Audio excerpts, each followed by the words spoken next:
Please എന്നെ ഒന്നും ചെയ്യല്ലേ. ഞാൻ ഇനി ഒന്നിനും വരില്ല. എന്നെ വെറുതെ വിടണം പ്ലീസ്. വിഷ്ണു വേദന കൊണ്ട് ഉറക്കെ നിലവിളിച്ചു കരഞ്ഞു. റയ്യാനും ക്രിസ്റ്റിയും കൂടി അവനെ നിലത്തു നിന്നും പൊക്കിയെടുത്തു. ശേഷം അവനെയും കൊണ്ട് നടന്നു. ഷീതു ആണെങ്കിൽ എല്ലാം കണ്ട് അമ്പരപ്പോടെ നിൽക്കുകയായിരുന്നു. ചാർലി അവളുടെ അടുത്തേക്ക് ചെന്നു. നിറകണ്ണുകളോട് വിതുമ്പുന്ന അവൾ അവൻ്റെ കണ്ണുകളിലേക്ക് തന്നെ നോക്കി.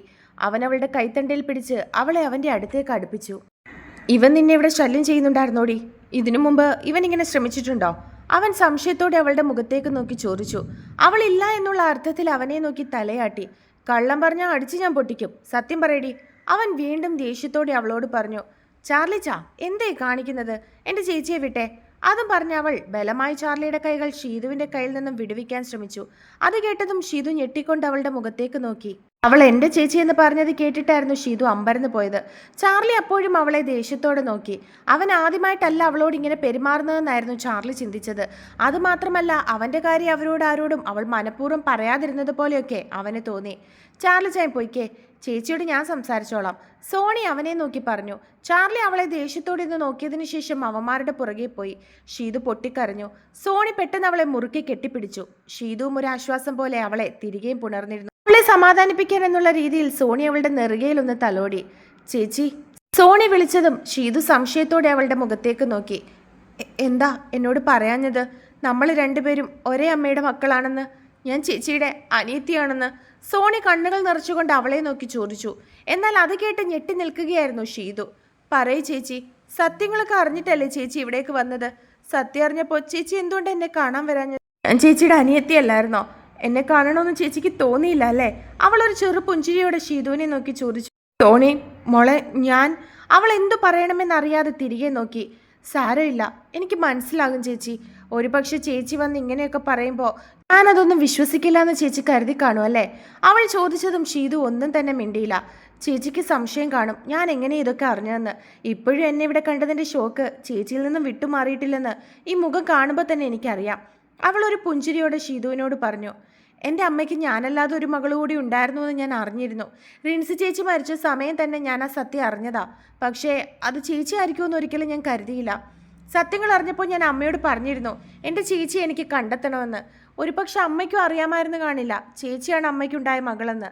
2-3 ദിവസം മുൻപേ വളരെ യാദൃശികമായിട്ടാണ് ദേവൻ സാറിൻ്റെ കാര്യം ഞങ്ങളുടെ വീട്ടിലൊരു സംസാര വിഷയമായി മാറിയത്. പപ്പയും മമ്മിയും എന്തോ പറഞ്ഞ് തമ്മിൽ വാക്കുതർക്കം ഉണ്ടായ സമയത്ത് പപ്പയുടെ നാവിൽ നിന്നും അറിയാതെ വീണതാണ് ദേവൻ സാറിൻ്റെ കാര്യം. കഴിഞ്ഞ സംഭവങ്ങൾ അവളുടെ മനസ്സിൽ കൂടി കടന്നുപോയി. നിന്നെ കാണാൻ വേണ്ടിയിട്ടല്ലേ അയാൾ ഈ നാട്ടിലേക്ക് വന്നത്? അയാൾ മരിയയുടെ നേരെ നിന്നുകൊണ്ട് ദേഷ്യത്തോടെ പറഞ്ഞു. ഞാൻ അറിഞ്ഞടി, ആ ദേവൻ ഇവളുടെ കോളേജിൽ സാറായിട്ട് ജോയിൻ ചെയ്തത്, അയാൾ വീണ്ടും പറഞ്ഞു. അത് കേട്ടതും സോണി സംശയത്തോടെ അവരെ നോക്കി. അവൾക്കാണെങ്കിൽ ഒന്നും തന്നെ മനസ്സിലാകുന്നുണ്ടായിരുന്നില്ല. പപ്പ ആരുടെ കാര്യമായി പറയുന്നേ? അവളും അതേ ദേഷ്യത്തോടെ തന്നെ അയാളോട് ചോദിച്ചു. അവൾ അങ്ങനെ ചോദിക്കുന്നത് കേട്ട് അയാൾ അമർഷത്തോടെ തൻ്റെ ഭാര്യയുടെ മുഖത്തേക്ക് നോക്കി. എന്താ മമ്മി പപ്പ പറയുന്നതിൻ്റെ അർത്ഥം? ആര് കോളേജിൽ വന്ന് ജോയിൻ ചെയ്തു എന്നാ പപ്പ പറയുന്നത്? അവൾ ചോദിക്കുന്നത് കേട്ട് മരിയയ്ക്ക് മറുപടി ഒന്നും തന്നെ ഉണ്ടായിരുന്നില്ല. അവർ മുഖം താഴ്ത്തി കണ്ണുകൾ നിറച്ചു. ഇനി എന്തിനാ അതൊക്കെ ഇവളിൽ നിന്നും മറച്ചു വെക്കുന്നത്? ഇവളെ പഠിപ്പിക്കാൻ വന്ന സാർ നിന്റെ പഴയ കാമുകനാണെന്നുള്ള സത്യം അത് ഇവളും കൂടി അറിയട്ടെ. അയാൾ പറയുന്നത് കേട്ട് സോണി നെറ്റിച്ചുളിച്ചു. പപ്പ എന്തൊക്കെയാ പറയുന്നേ? എനിക്കൊന്നും മനസ്സിലാവുന്നില്ല. അവൾ സംശയത്തോടെ പറഞ്ഞു. നിന്റെ കോളേജിൽ പുതിയൊരു സാർ വന്നിട്ടില്ലേ, ദേവൻ. അയാൾ നിന്റെ അമ്മയുടെ പഴയ കാമുകനാ. നിന്റെ അമ്മയ്ക്ക് മറ്റൊരു മകളും കൂടി ഉണ്ടായിരുന്നുവെന്ന് അന്ന് പറഞ്ഞില്ലേ? അത് അയാളിലുണ്ടായ സന്തതിയാ. അയാൾ പുച്ഛത്തോടെ മരിയെ നോക്കി പറഞ്ഞു. മരിയാണെങ്കിൽ ഒന്നും തന്നെ മിണ്ടാതെ നിൽക്കുകയായിരുന്നു.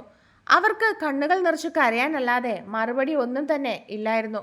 മമ്മി, സത്യമാണോ പപ്പ പറയുന്നത്? ദേവൻ സാറ് അത് സത്യമാണോ മമ്മി? അവൾ സംശയത്തോടെ തൻ്റെ മമ്മിയുടെ മുഖത്തേക്ക് നോക്കി. അതിനവരാണെന്നുള്ള അർത്ഥത്തിൽ അവളെ നോക്കി തലയാട്ടി. അവൾക്കാണെങ്കിൽ അത് വിശ്വസിക്കാൻ പോലും കഴിഞ്ഞിട്ടുണ്ടായിരുന്നില്ല. അത്രയും വഴക്ക് നടന്നതും മരിയ ഒന്നും തന്നെ മിണ്ടാതെ കരഞ്ഞുകൊണ്ട് തൻ്റെ മുറിയിലേക്ക് കയറിപ്പോയി. അയാൾ ദേഷ്യത്തോടെ ആ വീട്ടിൽ നിന്നും ഇറങ്ങിപ്പോവുകയും ചെയ്തു. ആ സത്യങ്ങൾ അറിഞ്ഞ നിമിഷം എനിക്ക് ഉറങ്ങാൻ പോലും കഴിഞ്ഞില്ല ചേച്ചി. ഞാൻ മമ്മിയുടെ അടുത്ത് പോയി മമ്മിയെ ഒരുപാട് ആശ്വസിപ്പിച്ചു. പഴയ കഥകളൊക്കെ മമ്മി എന്നോട് തുറന്നു പറഞ്ഞു. എൻ്റെ പപ്പ മമ്മിയെ കിട്ടാൻ വേണ്ടിയിട്ട് മനഃപൂർവ്വം ഒക്കെ ചെയ്തു കൂട്ടിയത്. ചേച്ചി എൻ്റെ മമ്മിയിൽ നിന്നും മാറ്റിയത് പോലും പപ്പയും കൂട്ടരും ആണോ എന്ന് എനിക്ക് സംശയമുണ്ട്. അവൾ പറയുന്നത് കേട്ട് ഷീതു അവളുടെ മുഖത്തേക്ക് നോക്കി. പിറ്റേന്ന് തന്നെ ദേവൻ സാറിനെ കാണാൻ ഞാൻ കോളേജിൻ്റെ ഹോസ്റ്റലിലേക്ക് ചെന്നു. അവിടെ ചെന്നപ്പോഴാണ് ഞാൻ അറിയുന്നത് സാറിപ്പോൾ അവിടെയല്ല താമസമൊന്നും പുലിക്കളത്തിലാണെന്നും. പുലിക്കളത്തിലെ വീട്ടിലേക്ക് പോകാൻ എനിക്ക് ധൈര്യം ഉണ്ടായിരുന്നില്ല. എങ്കിലും സാറിനെ ഒന്ന് കാണണമെന്ന് തോന്നി. സാറിന് ചിലപ്പോൾ ചേച്ചിയെ പറ്റി എന്തെങ്കിലും വിവരം ഉണ്ടായിരിക്കുമെന്ന് എനിക്ക് മനസ്സിൽ തോന്നിയിരുന്നു. ചാർലിച്ചായനൊക്കെ ഒരുപക്ഷെ എന്നോട് ദേഷ്യപ്പെടുമെന്ന് അറിഞ്ഞിട്ടും രണ്ടും കൽപ്പിച്ച് ഞാൻ പുലിക്കളത്തിൽ ചെന്നു. ഹോസ്പിറ്റലിൽ വെച്ച് ചെറിയ മയത്തിലൊക്കെ എന്നോട് സംസാരിച്ചതുകൊണ്ട് എനിക്കൊരു ചെറിയ ധൈര്യം ഉണ്ടായിരുന്നു. അങ്ങനെ അവിടെ ചെന്ന് അവരോട് ഇതുവരെ ചെയ്ത തെറ്റിനൊക്കെ മാപ്പ് പറഞ്ഞു. എൻ്റെ മമ്മിയുടെ കാര്യവും മമ്മി സ്നേഹിച്ചിരുന്നത് ദേവൻ സാറിനെയാണെന്നൊക്കെ ഉള്ളത് ഞാൻ അവിടുത്തെ ആൻറ്റിയോട് പറഞ്ഞു. അപ്പോഴാണ് ആൻറ്റി എന്നോട് മറ്റൊരു സത്യം കൂടി പറയുന്നത്. മോളെ, നീ ഇത്രയൊക്കെ പറഞ്ഞ സ്ഥിതിക്കും നിന്റെ ചേച്ചിയെ കാണണമെന്ന് നിനക്ക് ആഗ്രഹമുള്ള സ്ഥിതിക്കും ഞാനൊരു സത്യം നിന്നോട് പറയട്ടെ. അവർ ചോദിച്ചതും അവൾ അത് എന്താണെന്നുള്ള അർത്ഥത്തിൽ അവരുടെ മുഖത്തേക്ക് നോക്കി. നിന്റെ ചേച്ചി ഇവിടെ തന്നെയുണ്ട്.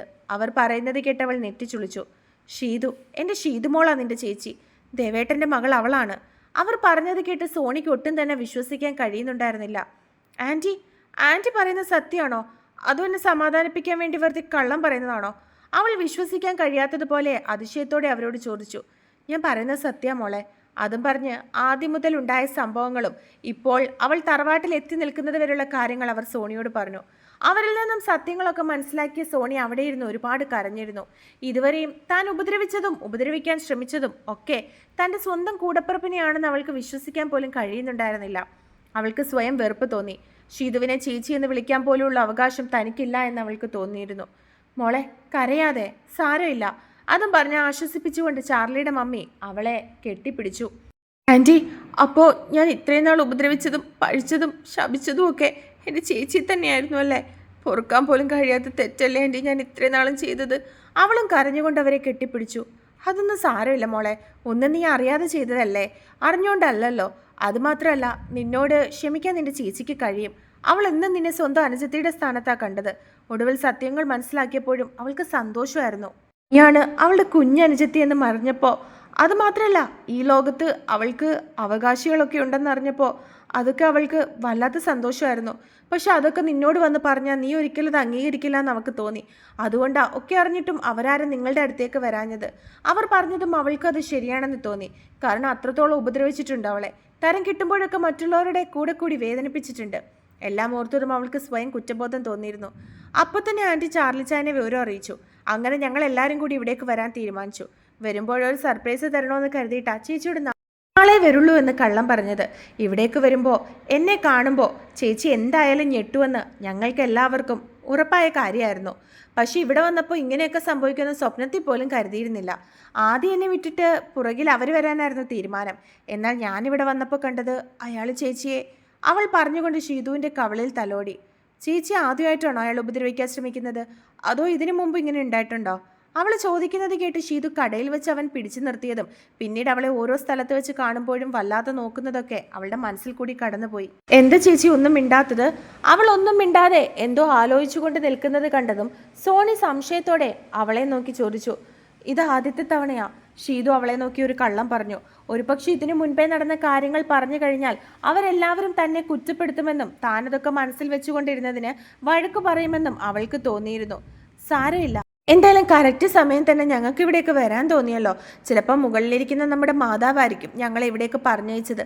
അവൾ പറഞ്ഞതും ഷീതുവിനത് ശരിയാണെന്ന് തോന്നി. ചേച്ചി വാ, നമുക്ക് അവരുടെ അടുത്തേക്ക് പോകാം. അവൾ ഷീതുവിൻ്റെ കയ്യിൽ പിടിച്ചുകൊണ്ട് പറഞ്ഞു. സോണി, ഷീതു വിളിച്ചതും അവൾ എന്താണെന്നുള്ള അർത്ഥത്തിൽ സോണിയുടെ മുഖത്തേക്ക് നോക്കി. നമ്മുടെ മമ്മി? അവൾ സംശയത്തോടെ ചോദിച്ചു. മമ്മിയോട് സത്യങ്ങളൊന്നും പറഞ്ഞിട്ടില്ല. മമ്മിക്ക് ചെറിയൊരു സർപ്രൈസ് കൊടുക്കാമെന്ന് തീരുമാനിച്ചു. ചേച്ചിയെ മമ്മിയുടെ മുമ്പിൽ കൊണ്ട് ചെന്ന് നിർത്തിയിട്ട് വേണം എനിക്ക് പറഞ്ഞു കൊടുക്കാൻ. ഇതാണ് മമ്മി അന്വേഷിച്ചുകൊണ്ടിരിക്കുന്ന മമ്മിയുടെ ആദ്യത്തെ മകളെന്ന്. സോണി പറയുന്നത് കേട്ട് അവൾ ഒന്ന് പുഞ്ചിരിച്ചു.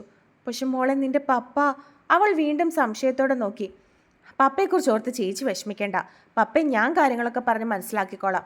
ആരൊക്കെ എതിർത്താലും തടഞ്ഞാലും രക്തത്തെ തിരിച്ചറിയും ചേച്ചി. ബന്ധങ്ങളെ എങ്ങനെ മുറിച്ചു കളയാൻ ആർക്കും ആവില്ല ചേച്ചി. റിൻസി ചേച്ചിയുടെ പപ്പ മരിച്ചതോടുകൂടി എൻ്റെ പപ്പ കുറച്ചൊന്ന് അടങ്ങിയിട്ടുണ്ട്. പപ്പയെ നമുക്ക് പറഞ്ഞ് മനസ്സിലാക്കാം. സോണി ഒരു പുഞ്ചിരിയോടുകൂടി പറഞ്ഞതും അവളും തലയാട്ടി. ചേച്ചി വാ. സോണി അവളുടെ കയ്യും പിടിച്ച് നടന്നു. എനിക്ക് ഇപ്പോൾ ഒരുപാട് സന്തോഷം തോന്നുന്നുണ്ട് ചേച്ചി. ഇത്രയും നാളും ഒറ്റയ്ക്ക് വളർന്നത് വല്ലാത്തൊരു ബോറായിരുന്നു. ഞാൻ എപ്പോഴും പപ്പയോടും മമ്മിയോടും മാറി മാറി ചോദിക്കായിരുന്നു എന്തുകൊണ്ട് എനിക്കൊരു അനിയനെയോ അനിയത്തിയോ അവർ തരാഞ്ഞതെന്ന്. അപ്പോൾ മമ്മിയൊന്നും മിണ്ടാറില്ല. പപ്പ എന്നെ നോക്കി ഇങ്ങനെ പുഞ്ചിരിക്കും. പക്ഷേ ഇനി എനിക്ക് എല്ലാവരുടെയും മുമ്പിൽ ഉറക്കി വിളിച്ച് പറയാൻ പറ്റും എനിക്കൊരു ചേച്ചിയുണ്ടെന്ന്. സോണി അവളെ ചേർത്ത് നിർത്തിക്കൊണ്ട് പറഞ്ഞതും ഷീതുവിൻ്റെ കണ്ണുകൾ നിറഞ്ഞു. സോണിയെ കെട്ടിപ്പിടിച്ച് അവൾ മുഖം നിറച്ച് ഉമ്മ കൊടുത്തു. സോണി ഒരു പുഞ്ചിരിയോടെ അതെല്ലാം അവളുടെ കയ്യിൽ നിന്നും ഏറ്റുവാങ്ങി. അവൾ ഉമ്മ കൊടുത്തു കഴിഞ്ഞതും സോണി അവളെ ചേർത്ത് പിടിച്ച് അവളുടെ കവളിലൊന്ന് അമർത്തി ചുംബിച്ചിരുന്നു. വാ, എല്ലാരും വന്നിട്ടുണ്ട്, നമുക്ക് അങ്ങോട്ടേക്ക് പോകാം. സോണി പറഞ്ഞതും അവൾ തലയാട്ടി. ശേഷം അവർ രണ്ടുപേരും കൂടി അവിടേക്ക് നടന്നു. നീ എന്താടി നന്ദ ഒന്നും മിണ്ടാതെ നിൽക്കുന്നേ? ഞങ്ങളുടെ ഉണ്ണി നിന്നെ പ്രപ്പോസ് ചെയ്തത് കേട്ടില്ലേ? നിന്റെ മനസ്സിൽ എന്താണെന്ന് അവനോട് ഇനിയെങ്കിലും തുറന്നു പറയടി. ആരും അവളെ നോക്കി ചോദിച്ചു. അത് കേട്ട് നന്ദ മുഖമുയർത്തി ആകാശിന്റെ മുഖത്തേക്കൊന്ന് നോക്കി. അവൻ എപ്പോഴും ഒരു ചെറു പുഞ്ചിരിയോടെ അവളെ നോക്കി നിൽക്കുകയായിരുന്നു. അയ്യേ, ഇവൾക്ക് ഇത്തരം വികാരങ്ങളൊക്കെ വരുമോ? വീണ അവളെ കളിയാക്കിക്കൊണ്ട് ചോദിച്ചു. അത് കേട്ടതും നന്ദ മുഖം വീർപ്പിച്ചു വെച്ചുകൊണ്ട് അവളെ നോക്കി. ദേ വീണ ചേച്ചി ഒന്നും മിണ്ടാതിരുന്നേ, ആകാശ് അവളെ നോക്കി പറഞ്ഞു. അത് കേട്ടതും അവൾ വായ്ക്ക് സിബിടുന്നത് പോലെ കാണിച്ചിട്ട് മിണ്ടാണ്ടിരുന്നു. ആണ്ടിലൊരിക്കൽ മാത്രമാണ് ഈ പെണ്ണിന്റെ മുഖത്ത് ഇത്തരം വികാരങ്ങളൊക്കെ വരുന്നത്. അത് ഞാൻ നന്നായിട്ടൊന്ന് ആസ്വദിക്കട്ടെ. ഇവളെ ഇനി പ്രേമിച്ചു തുടങ്ങുമ്പോൾ ഇവൾ ഇത്തരം വികാരങ്ങളൊന്നും എടുത്തില്ലെങ്കിലോ? എനിക്ക് ഈ ജന്മത്തിൽ പിന്നെ ഒന്നും കാണാൻ കഴിയില്ല. ആകാശ് അവരെ എല്ലാവരെയും നോക്കി പറഞ്ഞു. അത് കേട്ട് അവരെല്ലാം ചിരിച്ചു. പറയടി, ആരും നന്ദയൊന്ന് തട്ടിക്കൊണ്ട് പറഞ്ഞു. അത് ഞാൻ പറഞ്ഞല്ലോ, എൻ്റെ കണ്ടീഷൻ അംഗീകരിക്കുകയാണെങ്കിൽ എനിക്ക് ഇഷ്ടക്കുറവൊന്നുമില്ല. അവൾക്ക് ആകെ നാണം വരുന്നുണ്ടെങ്കിലും അവരുടെ മുൻപിൽ അതൊന്നും കാണിക്കാൻ കഴിയാത്തത് കൊണ്ട് അവൾ വാശിയോടെ വീണ്ടും പറഞ്ഞു. എടി പൊട്ടിത്തെറി, നീ എൻ്റെ പ്രേമം അംഗീകരിച്ചാലും ഇല്ലെങ്കിലും ഞാൻ നിന്നെ വിളിക്കുന്ന ഈ പേര് ഈ ജന്മത്തിൽ ഞാൻ മാറ്റാൻ പോകുന്നില്ല. ചിതയിലേക്ക് എന്നെ എടുക്കുന്നത് വരെ ഞാൻ നിന്നെ അങ്ങനെ തന്നെ വിളിക്കുള്ളൂ. അത് കേൾക്കാൻ നീ തയ്യാറാണെങ്കിൽ മാത്രം നീ എന്നെ ഇഷ്ടപ്പെട്ടാൽ മതി. ഇല്ലെങ്കിൽ കളിയാക്കല് കേൾക്കുന്ന നല്ല ചൊങ്കത്ത് പെണ്ണിനെ ഞാൻ കണ്ടുപിടിച്ചോളാം. അവൻ പറയുന്നത് കേട്ട് നന്ദ കൈവീശി അവന്റെ കവിളിൽ ഒരു അടി കൊടുത്തു. പതിയാണ് കൊടുത്തത്, അതുകൊണ്ട് തന്നെ ആരും ഇത് കണ്ടിരുന്നില്ല, പെൺപിള്ളേരൊഴിച്ച്. അങ്ങനെ ഉണ്ടായി നിന്നെ കൊല്ലും ഞാൻ. അവൾ പറയുന്നത് കേട്ട് അവൻ ചിരിച്ചു. പെൺപിള്ളേരെല്ലാവരും പരസ്പരം നോക്കി. അവളുടെ ആ ഒരു ഒറ്റ റിയാക്ഷൻ മാത്രം മതിയായിരുന്നു അവളുടെ മനസ്സറിയാൻ.